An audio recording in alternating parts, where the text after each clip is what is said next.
We tend to think of our own intelligence as, well, the only game in town, like we're this solitary peak of consciousness in an otherwise unthinking world. But what if that's a totally modern idea? What if, for most of human history, the world was seen as being absolutely full of minds? So let's just ask the big question right up front. Was our intelligence ever really alone? Today, we're building these giant telescopes scanning the stars for an answer. But our ancestors, they believed the answer was right here, all around them. And for them, the answer was a definite no.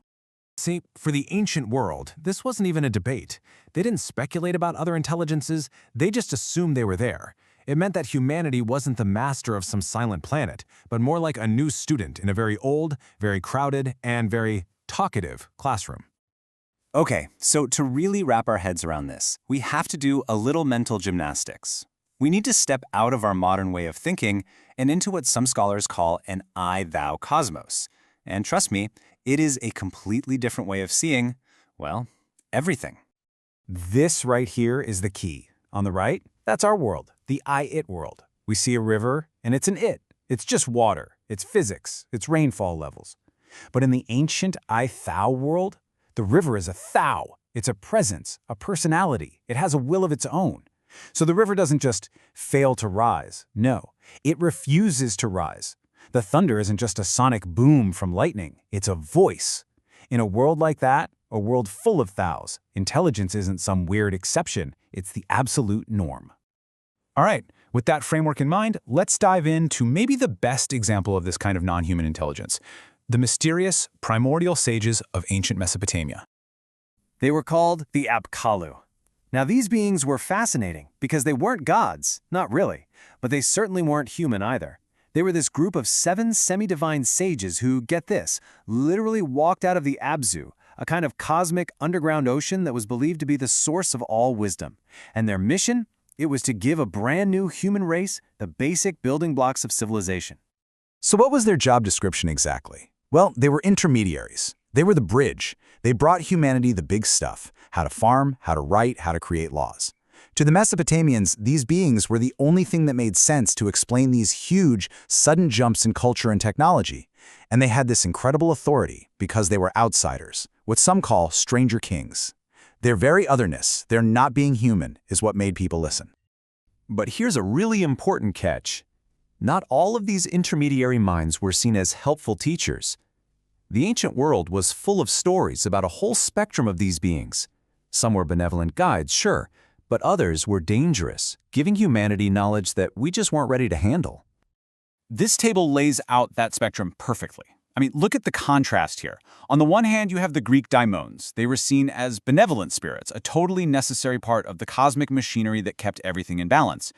But then you look over at the Watchers from the Judaic Book of Enoch, a totally different story. These were angels who went rogue. They gave humanity forbidden knowledge, eternal secrets, and the consequence wasn't order, it was chaos. So the lesson was clear. Interacting with non-human intelligence was powerful, but it could also be incredibly dangerous.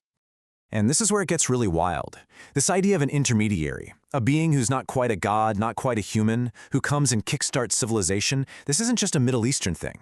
It's a global pattern. It shows up everywhere. We've already met our guys from Mesopotamia, right? The Apkallu, the famous fish-cloaked sages who came out of the water. Then you jump over to India, and you find stories of the Nagas. They're these super powerful, serpentine beings who live underground, and their whole job is to guard cosmic laws and sacred knowledge. And then fly all the way across the world to Mesoamerica, and there's Quetzalcoatl, the feathered serpent. And what did he do? He brought learning, the calendar, and civilization. So you see it, right? Fishmen, snake people. The form is different, but the function, the job description, it's strikingly similar. It really seems to point to this universal human need to explain our own big ideas. So, the big question is, why? Why do we see this pattern repeating in so many cultures that had absolutely no contact with each other? What's going on here? Well, scholars have a couple of really fascinating theories. One idea is pretty logical. These figures are just a useful storytelling device. They act as a bridge between huge opposing ideas, like nature versus culture, or us mortals versus the immortals. But there's a much wilder theory, the idea of the bicameral mind. This suggests that way back when, early humans literally experienced their own thoughts as external voices.